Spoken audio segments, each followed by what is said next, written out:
Here's an interesting technique I came up with using my Jessem rip guides. Generally you're using them in pairs, but in this case I'm only going to use one because I'm ripping thin stock.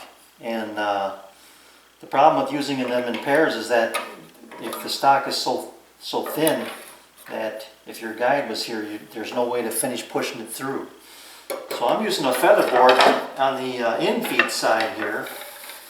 Let me drop the blade out of the way. So that as I push it past the blade now, I'm using my hands till I get to about right here. Then I can use a push stick. Then it becomes engaged in the rip guide, holding it tight to the fence that way. Then I can push it all the way through to the guide, and I'll be done with my cut at that point. And I can come back here and then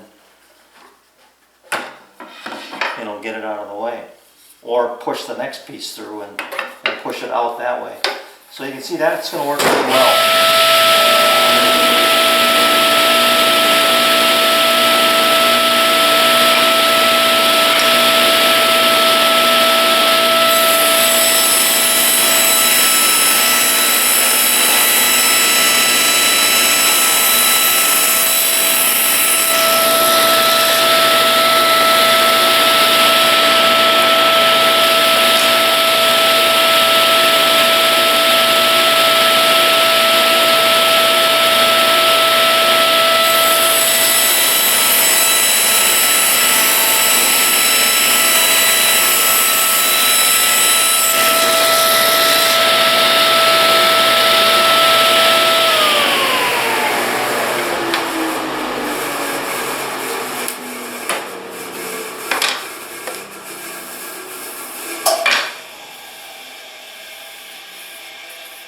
Perfect.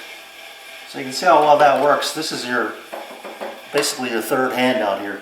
Instead of using two hands to control it, now you can push, and basically you're freeing up one of your hands, I guess.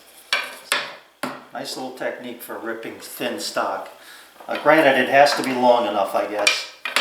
It can't be real short stuff. I would guess that maybe you'd have to be a minimum of